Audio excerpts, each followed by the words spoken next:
প্রিয় দর্শক, বিকেলে কিছু মুখরোচক খাবার খেতে মন চাইলে এই রেসিপিটি ঝটপট বানিয়ে নিতে পারেন। কুক অ্যান্ড ফুড থেকে সবাইকে স্বাগত জানাচ্ছি।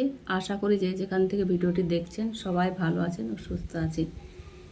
একটি পাত্র নিয়েছি, এখানে দিয়ে দিলাম 2 চামচ ময়দা, 2 চামচ চালের গুঁড়ো, 1 চামচ কর্নফ্লাওয়ার, দিয়ে দিচ্ছি স্বাদ মতো লবণ, এখানে দিয়ে দিচ্ছি হলুদের গুঁড়ো, লঙ্কার গুঁড়ো, গরম মশলার গুঁড়ো,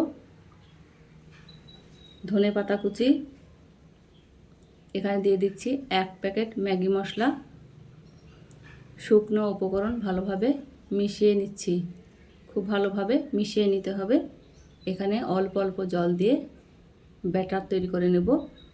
এই সময় জল অল্প অল্প করে দিয়েই মেখে নিতে হবে, ব্যাটার পাতলা হয়ে যেতে পারে। অল্প অল্প জল দিয়ে ঘন ব্যাটার তৈরি করে নেব। অনেকটাই ঘন আছে, আবারও জল দিয়ে দিলাম। জল দিয়ে আবারও নেড়ে চেড়ে নিচ্ছি। খুব ভালোভাবে ফেটিয়ে নিতে হবে। এইভাবে দেখুন, এই রকম ঘনত্ব হবে। খুব সুন্দরভাবে ফেটিয়ে নেওয়া হয়ে গেছে। এবার আমি এক পাশে রেখে দেব।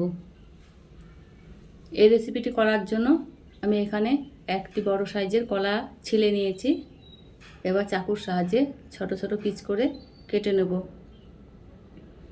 কলা দিয়ে এত সুন্দর রেসিপি হয়, না দেখলে বিশ্বাস হবে না। এই রেসিপিটি লাইক দিয়ে প্রথম থেকে শেষ পর্যন্ত দেখে নেবেন। কেটে নেওয়া হয়ে গেছে। এখানে আমি 1 চামচ কর্নফ্লাওয়ার দিয়ে পিচ করা কলার সঙ্গে ভালোভাবে মিশিয়ে নিচ্ছি। খুব ভালোভাবে মিশিয়ে নিতে হবে।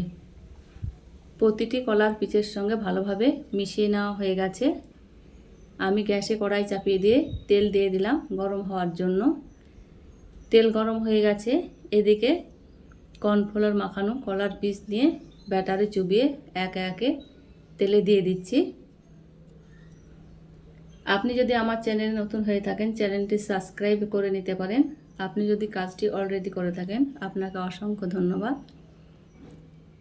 দেওয়া হয়ে গেছে।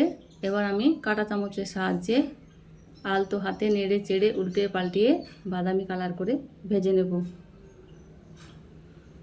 হাতে সময় কম থাকলে এই রেসিপিটি ঝটপট করে নিতে পারেন। খেতে তো অসম্ভব মজার হয়েছে। আমার বাদামি কালার করে ভেজে নেওয়া হয়ে গেছে। এবার আমি তুলে নিচ্ছি।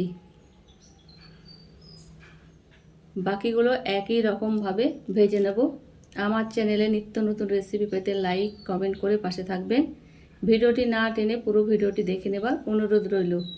ভিডিওর নোটিফিকেশান পাওয়ার জন্য বেল আইকন প্রেস করে রাখবেন। আবারও বাদামি কালার করে ভেজে নিয়েছি। এবার তুলে নিচ্ছি। ঘরে কলা থাকলে এই রকম ওপরটা মচমচে, ভেতরটা নরম, এই রকম পাকোড়া রেসিপি একবার করে দেখতে পারেন। ভালো লাগলে বন্ধু হয়ে পাশে থাকবেন।